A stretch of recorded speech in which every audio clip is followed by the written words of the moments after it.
Content करायचं सोडून काय फालतूगिरी चालली तुम्हाला दाखवतो मित्रांनो.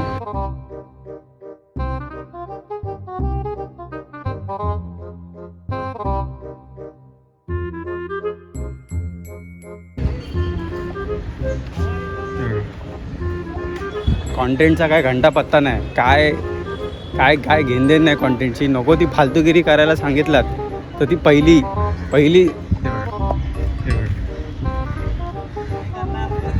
काय नाही रे, काय काय अर्थच नाही. कॉन्टेंट क्रिएशन सगळं गेलेलं वेस्ट आहे, सगळं वेस्ट आहे.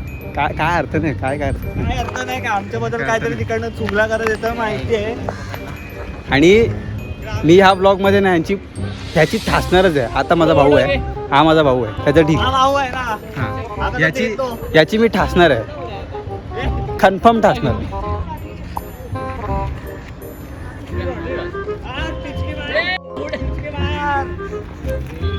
नाही तुझा आयुष, काय करतोस तू? पतंग उडवतो. याला बोलतात हजर जवळपणा.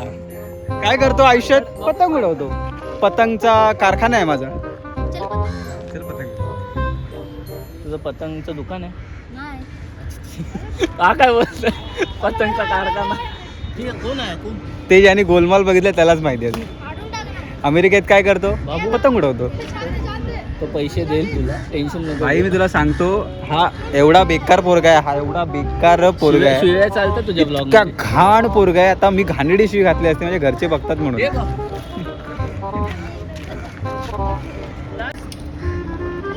बाबू एकदम खरं बोलतोय. नाही उडली तर काय?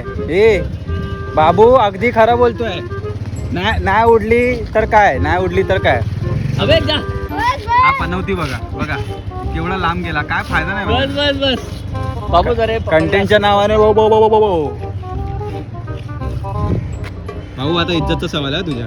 ब्लॉग मध्ये मी बोललो पण आहे की हा फूक मारेल ना तरी पतंग उडेल, पण तो पनवती समोर उभा आहे ना म्हणून नाही उडत.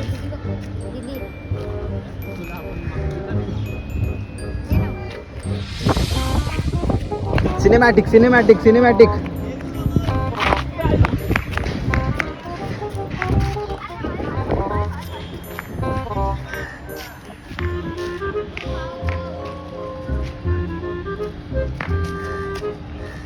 अशा प्रकारे मित्रांनो पतंग उडलेली आहे. आता कंटेंट जरा करूया म्हणजे झालं, बाकी सगळं ठीक आहे. आवडे मी खाली घेतला. मी बोललो ना तुला, याच्या हातात दिली ना.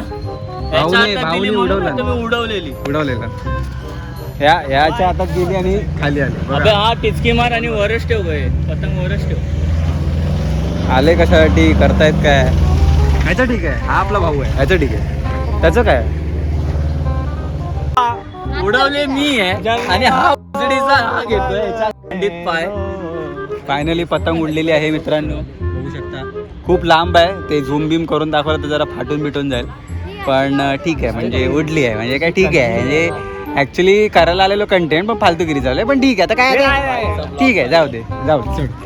अरे ते तर लहान पोरांना मदत करतो. काय मदत बिदत करत नाही. हा त्या दिवशी पण ह्याने असंच केलं होतं. मदत झाली पत्रावर गेला, मला बोलतो मी फोन करतो, हे करूया ना हे आणि ते. काय नाही, आज पण तेच चालू आहे. आज काय वेगळं चालू नाही. तर मित्रांनो, लहानपणापासून आतापर्यंत कोणाला माहिती आहे नाही माहिती आहे, पण मला पतंग उडवता नाही येत. आणि दुसरी गोष्ट म्हणजे मला गाडी पण अशी मी खूप घाबरत चालवतो. तर मला माझ्या दोन्ही भावांना विचारायचं आहे, ह्याला पण आणि ह्याला पण विचारायचं आहे की मला तुम्ही पतंग उडवायला आणि गाडी चालवायला शिकवणार का? जर इफ यू सेड येस, आयुष्य पतंग गेली रे खाली. मला पतंग शिकवायचं बोलून पतंगच खाली गेली.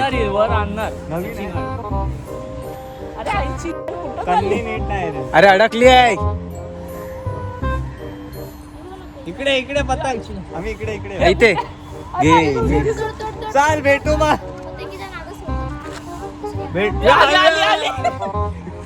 मित्रांनो, काट्याची टक्कर चालू आहे.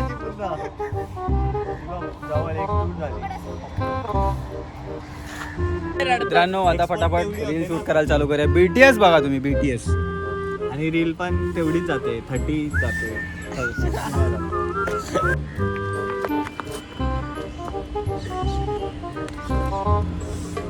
तो वाला कंटेंट घेऊया ट्रेकिंग वाला.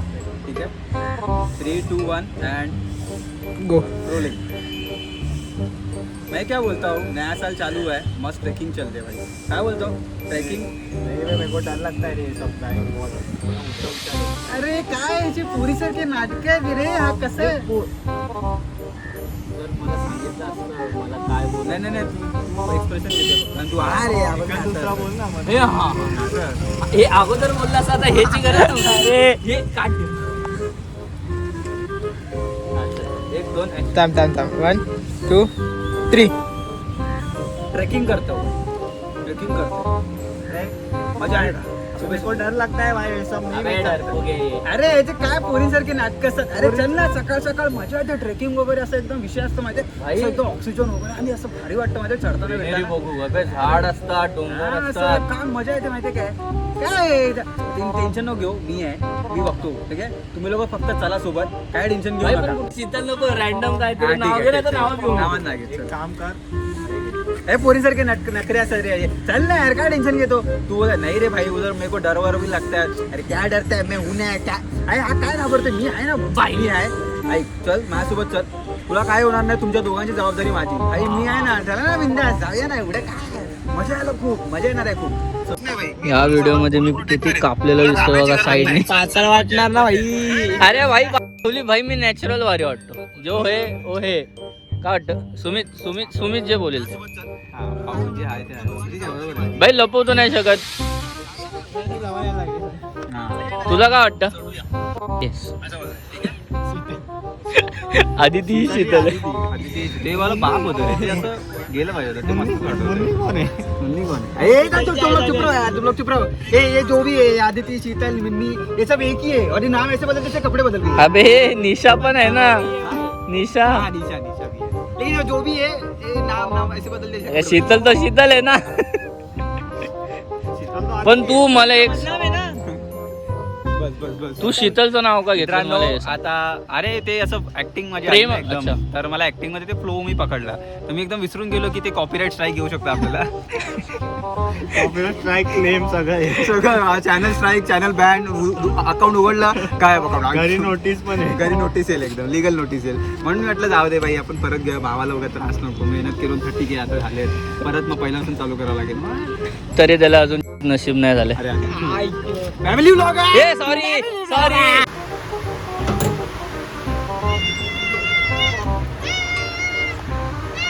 काले बालेस. अय काले बालेस. नवीन पाहुणा आलाय आमच्याकडे. काले बालेस. काली महिन्याचा पोर काय. काली महिना हा कर. हा हाय करू. काले बाले. ए काले बाले.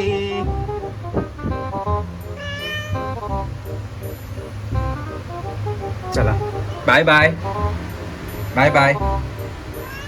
हां तर ज्या गोष्टीसाठी तुम्ही हा ब्लॉग चालू केलात तो ब्लॉगचा पार्ट सुरू झालाय तो म्हणजे बिग बॉसच्या घरात कसा गेलास. तर यावरती तुम्ही या व्हिडिओवरती क्लिक केलं होतं. तर म्हटलं चला एक Q&A करूया. तर मी एक स्टोरी वगैरे लावली होती आणि 3 लोकांचे प्रश्न आलेत. तर त्यातला पहिला प्रश्न आहे विशाल घुमेचा की बाहेर कॉन्टॅक्ट ठेवू शकतो का असा त्याचा प्रश्न होता. मला लक्षात आहे. सो त्याचं उत्तर सांगतो की नाही. बाहेर कॉन्टॅक्ट ठेवू शकत नाही. कोणी जो घरात एंटर करतो त्याला आतल्या गोष्टी शूट करायच्या आधी त्याच्याकडनं कन्सेंट साईन करून घेतला जातो. आमच्याकडनं सुद्धा कन्सेंट साईन करून घेतला गेला होता की हा कंटेंट तू कुठेच बाहेर वापरणार नाही आहे. हे झालं कंटेंट रिलेटेड. आणि कॉन्टॅक्ट रिलेटेड सांगू तर नाही. कंटेस्टंट कुठलाच कॉन्टॅक्ट ठेवत नाही. त्यांच्याकडे कुठलाच मोबाईल वगैरे नसतो. इनफॅक्ट 3 महिने त्या लोकांना कसलाच मोबाईल वगैरे काहीच नसतं. ज्यामुळे बाहेर काय चाललंय त्यांना काहीच माहिती नसतं. इनफॅक्ट त्यांना टाईम वगैरे पण माहीत नसतं की काय टाईम चालू आहे बाहेर आणि आता किती वाजले आहेत किंवा काय फेस्टिवल आलं आहे. जसं आता एक झालं एकाने जेने ते ची दुःखद घटना झाली. तर त्यांना आय एम डॅम शुअर की त्यांना त्याच्याबद्दल पण माहीत नसणार. कारण की आत काय सांगितलंच जात नाही त्या लोकांना किंवा कधी कधी सांगितलंही जातं पण आपल्याला ते टीव्हीवर दाखवलं जात नाही. तर पण त्यांना कॉन्टॅक्ट तर ठेवायला काहीच ऑप्शनच नाही आहे. कारण आम्ही जेव्हा आतमध्ये एंटर करत होतो ना तर बिग बॉसचा हाऊस किती स्ट्रिक्ट आहे हे मी तुम्हाला सांगतो. आम्ही जेव्हा आतमध्ये एंटर करत होतो घरामध्ये तेव्हा त्यांनी जो माझ्यासोबत शूट करायला बंदा आला होता ऋतिक, त्याच्या खिशात रुमाल होता, त्याने तो रुमालसुद्धा काढून घेतला. तर आतमध्ये एक रुमालसुद्धा अलाउड नाही आहे, तर फोन आणि बाकी गोष्टी कुठून अलाउड असणार आहेत. तर आतमध्ये काहीच अलाउड नाही आहे, तुम्ही काहीच एक्स्ट्रा शूट नाही करू शकत, काही एक्स्ट्रा काय करू नाही शकत. सो हां, स्क्रिप्टेड काही नसतं, त्यांना डे वाईज पेमेंट असतं की बाई डे वाईज त्याला लोकांना पे केलं जातं, पण स्क्रिप्टेड नाही, काहीच नाही. So no contact, nothing. पूर्णपणे तुमचा गेम खेळा. बाहेर झाल्यानंतर तुम्हाला बाहेर आल्यानंतर पण एक असतं की जोपर्यंत तो एपिसोड टेलिकास्ट नाही होत तोपर्यंत तुम्ही त्यांच्या बोलतात ना एक निगराणीमध्येच राहता. म्हणजे काइंड ऑफ परत तेच आहे की तुम्ही लॉकडाऊनमध्येच राहता जोपर्यंत तो एपिसोड टेलिकास्ट नाही होत. जेव्हा तो टेलिकास्ट झाला त्यानंतर मग तुम्हाला तुमच्या गोष्टी आणि तुम्ही पोस्ट करू शकता आणि you can do what ever you want. त्यानंतर तुम्हाला तुमच्या गोष्टी दिल्या जातात. बट त्यानंतर मग कंटिन्यू इंटरव्ह्यूज वगैरे चालतात. जसं काल सोनाली राऊत बाहेर पडली, मग त्यानंतर आज तिचे इंटरव्ह्यूज वगैरे होतील आणि बरंच काय काय चालणार आहे. सो ह्या गोष्टी असतात. यानंतर सेकंड क्वेश्चन विचारलाय पालव चैतन्य क्लिक्स याने की काय प्रश्न होता रे? काही प्रश्न अरे यार प्रश्न काय होता यार? शिट, हां आठवलं. तर त्याचा प्रश्न असा होता पालव चैतन्य क्लिक्स याचा की आतला माहोल कसा होता. तर भाऊ माहोल एकदम भारी होता आणि थोडा ना म्हणजे आपण टी व्हीमध्ये बघताना आपल्याला असं वाटतं की ठीक आहे वगैरे वगैरे, बट इन फ्रंट आपण जेव्हा बघतो, जेव्हा तू बघशील किंवा कोणी बघेल तर भाई थोडा असतो म्हणजे भीती वाटते तेव्हा. कारण तू नॅशनल टेलिव्हिजनवरती आहे ठीक आहे, आणि तुझ्या आसपास भरपूर कॅमेरे आहेत आणि ते तुलाच मॉनिटर करणार आहेत. त्याच्यामुळे प्रत्येक छोटी गोष्ट करताना मग तुला 10 वेळा विचार करावा लागतो. त्याच्यानंतर हे एक बर्डन असतं. त्यानंतर खूप लाईट्स वगैरे खूप असतात, कंटिन्यू लाईट्स. जर तुला एक टाईमनंतर आधी भारी वाटतात, बट एक टाईममध्ये इरिटेट करू शकतात तुला. घरात पण आपल्याला असं होतं की कंटिन्यू लाईट असेल तर आपण बंद करतो, थोडा डोळ्यांना आराम मिळावा. तिथे तसं नाही झालं. मग इनफॅक्ट त्यामुळेच काय होतं ना की तुम्ही डोळे बंद नाही करू शकत, ह्या सगळ्या गोष्टी आहेत, झोपू नाही शकत. तर कंटिन्यू 24 तास तुम्ही त्या घरात राहणं वॉज व्हेरी डिफिकल्ट. सो मला पण ते फील झालं की भाई तू हे नाही बोलू शकत, असं नाही करू शकत, हे नाही बोलू शकत, ते नाही बोलू शकत. सो त्या बऱ्याच गोष्टी आहेत ज्या तिथे नाही करू शकत. त्याच्यामुळे बर्डन खूप फील होतं. आणि माहोल ओव्हरऑल छान होता, घर खूप छान आहे, सेट जो आहे ओव्हरऑल तो खूप छान आहे. पण कंटिन्यू ब्राईटमध्ये राहू नाही शकत. विजिट करू शकतो पण राहू नाही शकत. तर ॲज अ व्हिजिटर मला पाप वाटलं, पण ॲज अ कंटेस्टंट कोण जातात ना भाई त्यांची हालत खराब आहे, बेकार हालत आहे मध्ये. असं ते दूर के ढोल सुहाने अशी म्हण आहे, तसं जायचं. दुरून डोंगर चांगले दिसतात तसं जायचं. ते छान दिसणार, बट आतमध्ये खूपच घाण विषय आहे. म्हणजे असं ह्याला घेऊन बोलतो मी, ओव्हरऑल शोला घेऊन बोलतोय की ज्या हिशोबाने तो शो हे केलं त्याबद्दल. बाकी खर्च छान आहे. समजलं असेल मग तुम्हाला मला काय बोलायचं आहे फालतू. नेक्स्ट क्वेश्चन आहे एका भावाचा, क्रिएटर आहे तो सुद्धा. सो त्याने विचारलं की कसा गेलास, लिंक कशी लागली तुला. तर त्याचं उत्तर असं आहे की लिंक नाही लागली डायरेक्ट. मी स्टोरी टेलिंगवाला कॉन्टेंट करतो, तर त्याच्यामुळे स्टोरी टेलिंगवाला कॉन्टेंटमधून एक व्हिडिओसाठी ऑफर आली. मी सावित्रीबाई फुले ही सिरियलसाठी पहिली व्हिडिओ केली मी. ती व्हिडिओ मग त्यांनी पाहिली सिने मराठी या चॅनलने. Big shout out to Cine Marathi, all thanks to Cine Marathi. मग त्यांनी ती व्हिडिओ पाहिली आणि त्याने मग मला चान्स दिला की तू बनवशील का बिग बॉसच्या घरात same kind of creative video. तर मी म्हटलं वाय नॉट, आणि मग मी हां म्हटलं. सो अशी लिंक लागत गेली. सो हां, डायरेक्ट असं काय तुम्ही अप्लाय करू शकत नाही. ॲज अ कॉन्टेंट क्रिएटर ते लोकच तुम्हाला अप्रोच करणार, त्यांची टीम अप्रोच करणार. किंवा ॲज अ कंटेस्टंट पण लोक बोलतात कसं जातात, किंवा as a content creator overall तिथपर्यंत कसं पोचायचं. तर तेच आहे की ते लोक तुम्हाला कॉन्टॅक्ट करणार. जोपर्यंत त्यांची मर्जी नसेल तुम्ही तिथपर्यंत नाही जाऊ शकत. Simple answer. आणि लास्ट क्वेश्चन आहे द रॉयल CM याचा की कसा काय पोचलास तिथपर्यंत. तर जसं मी म्हटलं की ते लोक स्वतःहूनच अप्रोच करतात.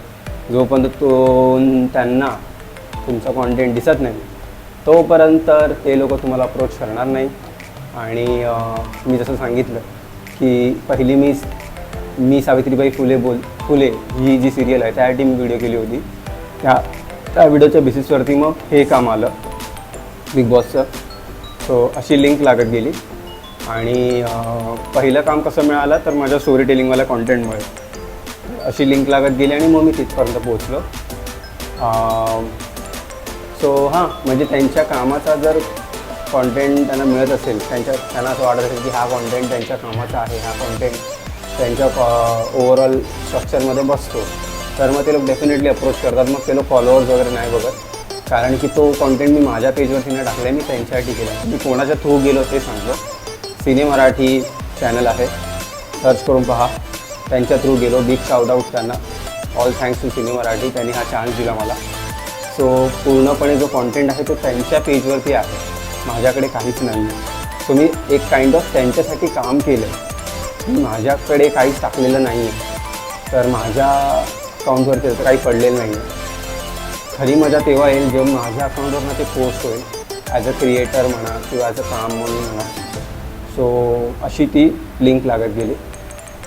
आणि जसं मी बाकी म्हटलं की घर वगैरेचा ओव्हरऑल एक्सपिरियन्स, तर तो मी ऑलरेडी सांगून झालो आहे. आय थिंक बरेचपूर लोकांनी हे सेमच क्वेश्चन केलेले की कसा गेला वगैरे वगैरे, तर तेच आहे. सिने मराठी थ्रू गेलो आणि सिने मराठीने माझं काम पाहिलं, स्टोरी टेलिंग पाहिली, घेऊन गेलो. हो, एवढंच होतं. म्हणजे ह्याच्यामध्ये मी रेफरन्स वगैरेवाला पण सीन नाही आहे. शेवटी तुमचं काम त्यांना आवडलं तर तुम्हाला घेणार, नाही तर नाही घेणार.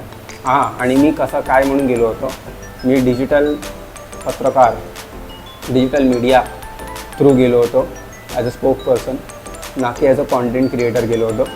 कॉन्टेंट क्रिएटर्स पण आले होते तिकडे, बट त्यांचे 1 लाख फॉलोअर्स आहेत, 1.5 लाख 2 लाख फॉलोअर्स आहेत, ते लोक तिथे होते. जसं त्यांच्या टीमने बोलवलं त्याच्या हिशोबाने होते.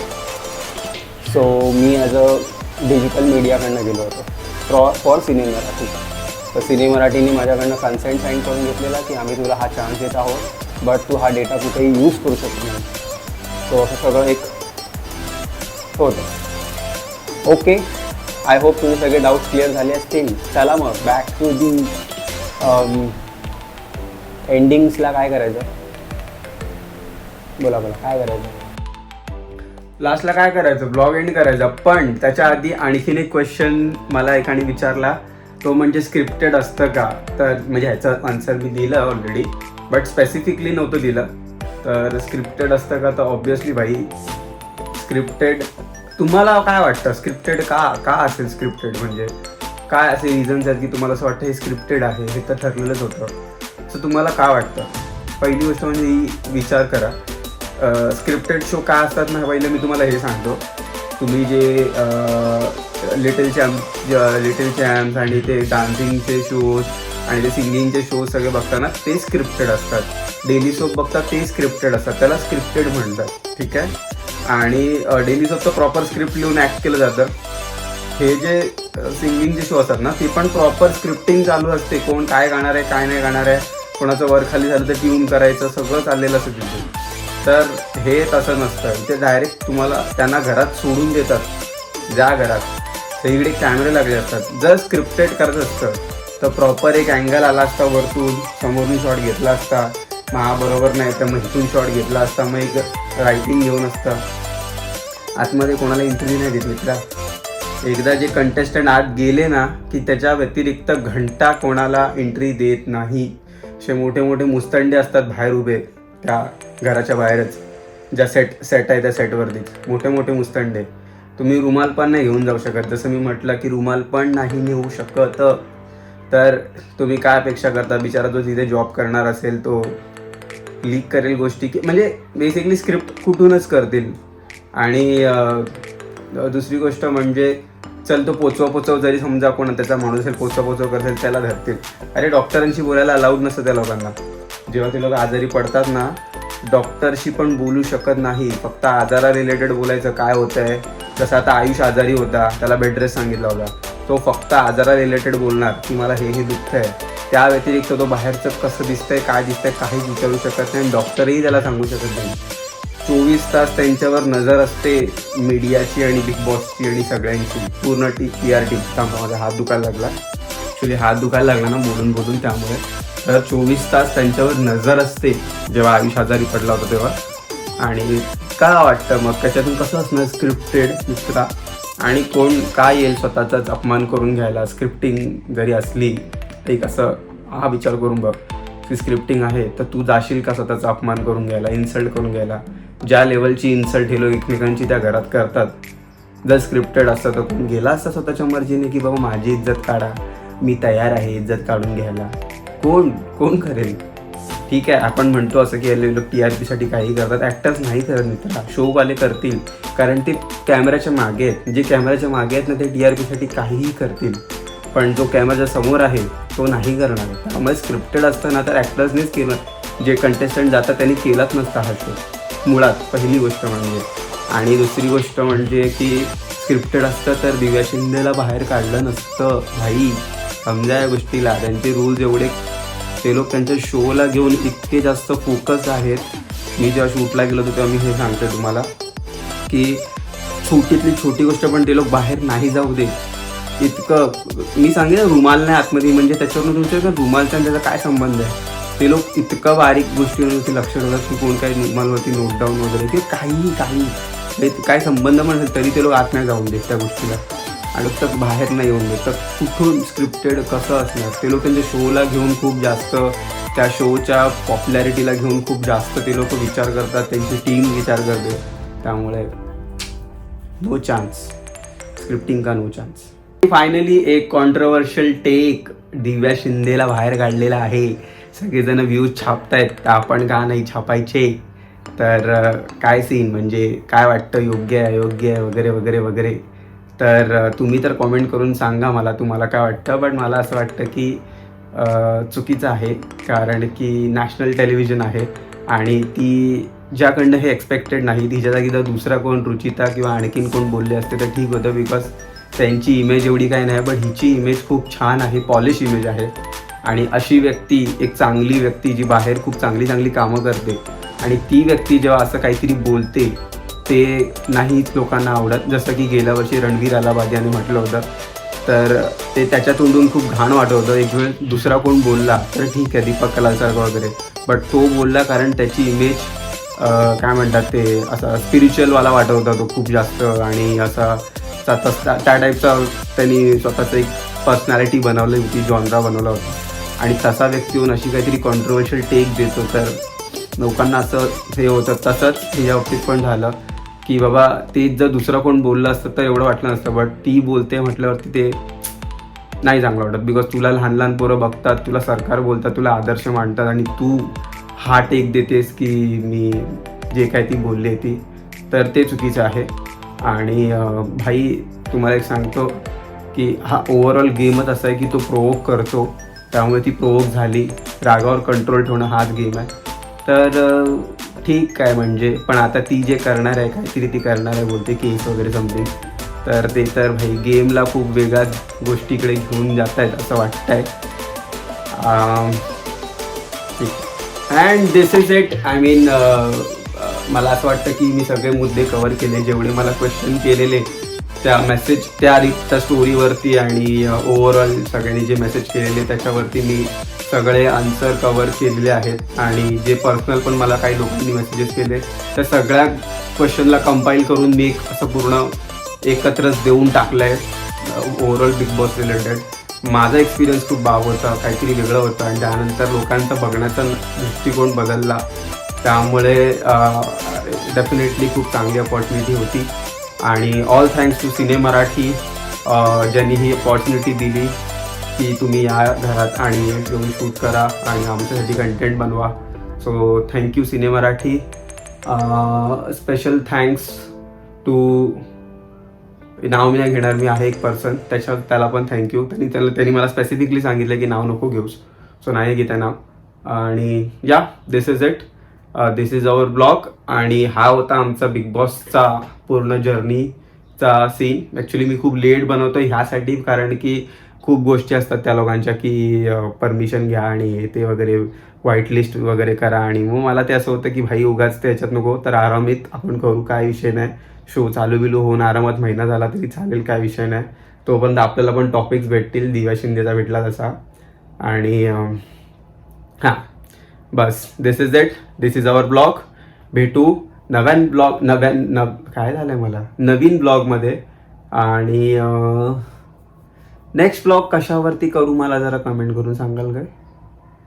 चला, सबस्क्राईब करा आणि कॉमेंट करा. Bye bye.